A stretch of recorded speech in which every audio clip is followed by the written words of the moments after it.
Kekuatan melengsarkan dengan menggunakan bulldozer Kejaksaan Agung sudah berhasil mendongkel Erlangga Hartarto untuk mundur dari jabatannya sebagai Ketua Umum Partai Golkar.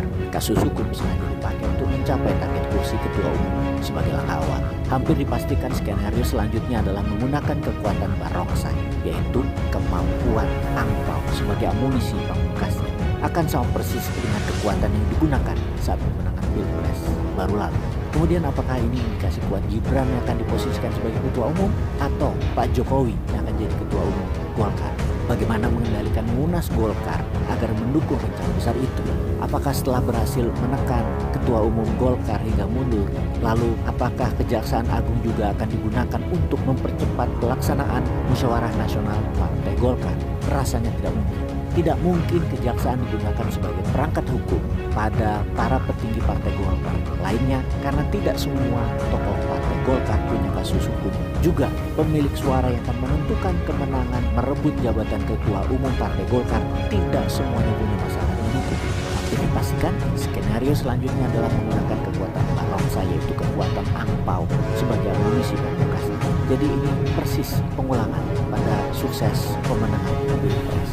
Lalu, isu yang terpantau, angpau yang dibutuhkan setelah dirinci untuk sementara nih untuk 600-an utusan DPD tingkat 2, 34, DPD tingkat 1, 6 faksi di DPD, penggantian ketum yang baru, pelaksanaan Munaslup, ini diperkirakan semua mencapai angka total antara 1 sampai 5 triliun. Angka yang kecil untuk seseorang. Angka tersebut memang terlalu peka untuk ditampilkan rinciannya karena masih dinegosiasi antar pihak yang terlibat untuk suksesi yang sedang berjalan. Mungkin akan muncul protes tentang rambu-rambu seseorang yang tidak bisa langsung menduduki jabatan ketua umum sebelum pernah menjadi pengurus, tapi itu hanya hal kecil. Jangankan ADART partai, undang-undang saja bisa diubah. Lalu siapa calon kuat untuk ketua umum Golkar? Indikasi kuatnya adalah Gibran yang akan diposisikan sebagai ketua umum Partai Golkar, karena Gibran tidak akan memiliki kekuatan apapun sebagai wapres tanpa kekuatan partai politik besar. Juga untuk apa Gibran menjadi ketua umum? 1. Mengamankan lancarnya program keberlanjutan. 2. Mengamankan posisi Pak Jokowi pasca lengser dari kekuasaannya. 3. Menangkal kekuatan Prabowo kalau dirasakan akan ingkar janji.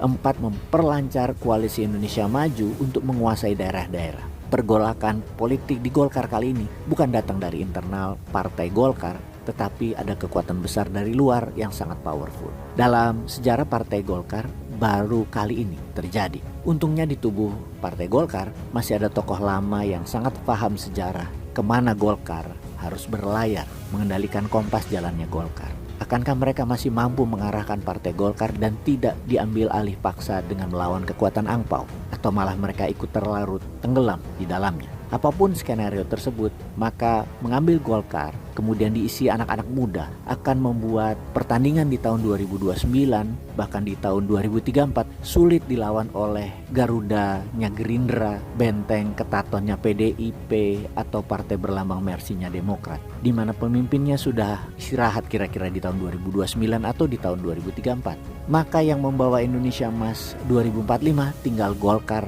versi baru. Benarkah begitu skenario yang akan dijalankan dalam jangka panjangnya? Peace.